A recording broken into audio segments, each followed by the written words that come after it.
Here's how the destructive spiral works. Methamphetamine travels through the bloodstream to the nucleus accumbens, a central reward center for the brain. This is a release site for the neurotransmitter dopamine, the chemical key to human pleasure. Dopamine is a natural chemical that causes us to feel good.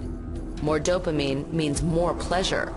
It's one of the ways the brain rewards behavior that helps us survive.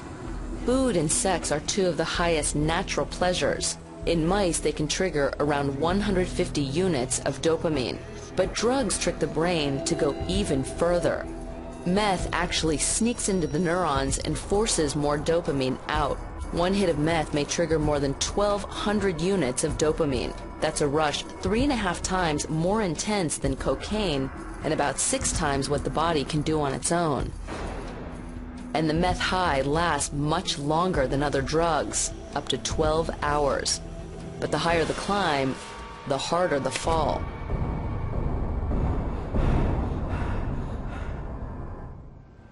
Scientists at the Oregon Health and Science University in Portland study the drug to understand its long-term effect on the brain and search for a way to stop the addiction. Among their subjects, mice on meth. In the lab, researchers teach mice that by pressing on a bar, they can get a dose of meth. Even for rodents, the meth triggers pleasure, so the mice quickly learn to seek the reward. So this mouse knows that by hitting that bar in the back... That's correct.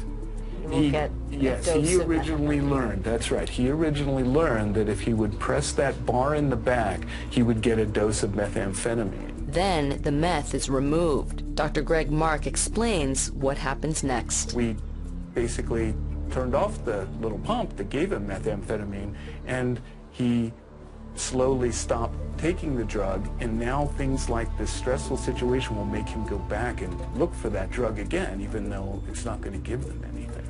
And you can see he's very interested in that bar. Yep. He's very interested in that bar. Wow, look at And there he goes again.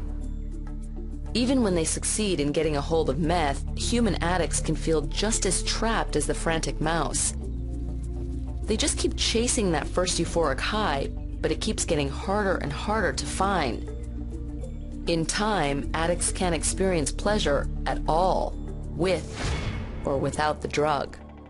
Their brains won't let them. Studies reveal that meth actually damages the brain, perhaps forever. It's the body's way of fighting back against the drug that's pushing out dopamine. The brain shuts the overloaded neurons down.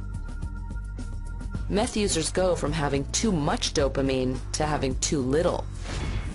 Addicts begin chasing the high, binging for days on end. They will stop at virtually nothing to get a fix and surge of dopamine, even after it has started taking over their minds. For the first time in my life, I remember